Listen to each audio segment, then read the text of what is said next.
Nós da equipe gestora estamos estudando sobre a educação personalizada. Já tivemos contato com o João Malheiro, foi um prazer estar com ele no curso sobre educação personalizada. Também estamos fazendo os cursos da Faculdade Mar Atlântico, em especial com algumas aulas com a Sâmia Marcilli, do Alfabetização Método Fônico. Tem sido uma riqueza para a gente. E eu queria trazer para vocês algumas citações do livro. Vale muito a pena você, pai, mãe, educador, ter esse livro em mãos, um livro de cabeceira para nós educadores.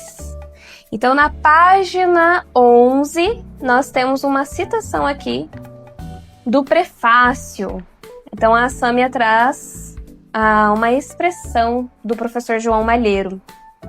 Uma educação que ignora as virtudes está condenada a formar apenas competências.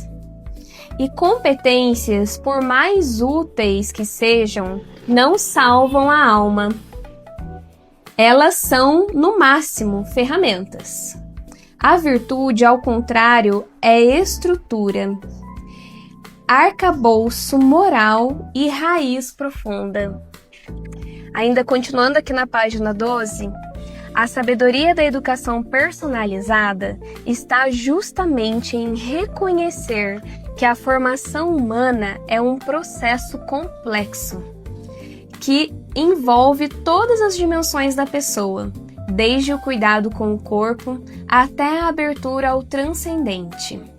Quando uma criança, um adolescente, aprende a governar seus impulsos, a ordenar seus afetos, a iluminar sua inteligência com a verdade e a dirigir sua vontade para o bem, ela está se preparando não apenas para o sucesso profissional ou social, mas para a verdadeira realização humana.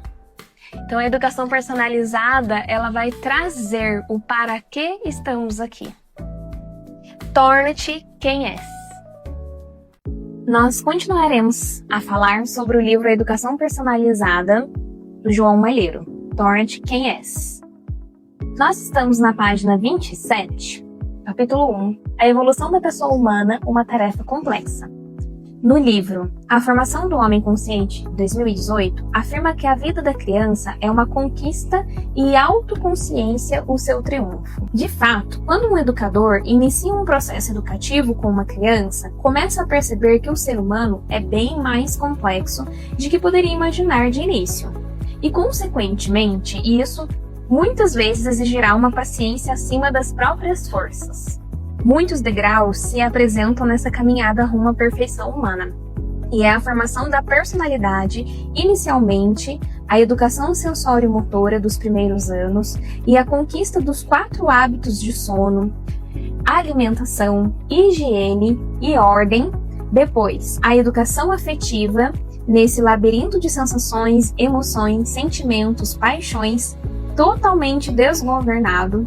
Em seguida, o enorme desafio da alfabetização linguística e moral. Com suas exigências de rigor, compreensão e interiorização, na sequência impõe-se toda a aprendizagem das virtudes éticas dentro de um plano inclinado cada vez mais exigente e ardoroso, e numa sequência lógica obrigatória. E, por fim, a conquista da socialização, tornando o homem o que é, um animal racional e relacional que tem que chegar ao conhecimento transcendental da sua existência e a convivência com a diversidade social. A gente enxerga que a educação dentro de uma escola, ela precisa ser muito cuidadosa, precisa ter muito zelo, porque esse ser humano, ele vem de uma história e ele vai fazer a sua história. Ele vem de uma trajetória dos seus ancestrais, de toda a sua família, de todo o vínculo familiar. Se essa família é grande, ela é pequena, independente da forma ali como ela é criada, ela traz esse repertório para o dia a dia da escola. E se a escola ela não enxerga isso, se os professores, os educadores, eles não levam isso em consideração, todo o trabalho, por melhor e por mais boa intenção que tenha, a gente não consegue alcançar a excelência. A gente precisa entender cada fase, saber o desenvolvimento global de cada fase Quando nós falamos do desenvolvimento global, a gente precisa entender, sim, os aspectos cognitivos, o que é esperado, intelectualmente falando, para cada idade, para cada faixa, né, cada ciclo que se passa. Sim, nós temos o tempo de cada criança, de cada adolescente, de cada ser humano, mas é necessário se basear em evidências do que é esperado para uma criança de maternal, de como ela começa, onde ela precisa terminar, assim, do G4, do nível 1, do nível 2, G5, e assim sucessivamente do ensino fundamental, anos iniciais ou anos finais. Nós precisamos, enquanto pais e enquanto educadores. Então não é só a escola que precisa enxergar isso, mas o pai precisa saber onde o filho dele precisa estar intelectualmente falando. E também estar no seu nível social. O saber dividir, o que tem lá na fase dos pequenininhos quando eles são egocêntricos, como a gente precisa saber lidar com isso.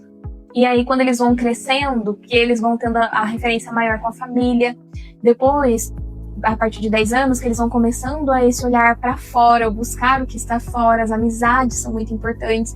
Então, tudo isso, se a gente não levar em conta que toda essa fase hormonal, essa fase de vida, né, da nossa natureza, ela está o tempo todo dialogando com as fases cognitivas, intelectuais, com a fase de percepção sobre o eu, o outro e o nós. Então, a visão de mundo, qual é o mundo que ela está, para onde ela vai ser inserida. Então, toda escola tem esse olhar. Todas as escolas precisam ter esse olhar, pelo menos nós esperamos que tenham. Só que não só ter o olhar. Quando a gente traz para a educação personalizada, a gente não só tem o olhar, a gente precisa fazer isso acontecer no dia a dia. Numa aula comum de história, de geografia, de matemática, seja ela qual for, o professor ele precisa estar atento àquela fase que aquela pessoa está vivendo. E além da fase que ela está vivendo, que é normal da natureza, os hormônios e toda a questão psicológica, as emoções, que são de cada fase, também existe uma criança e um adolescente inserido num ambiente familiar. Como é esse ambiente? Esse ambiente é saudável? Esse é um ambiente seguro? Ela tem rotina de sono, tem rotina de alimentação saudável, tem pouco ou nenhum uso de telas. Então, tudo isso envolve também a formação do nosso social, que também vai interferir no nosso intelectual. Então, não temos como falar de educação sem falar dessa integralidade.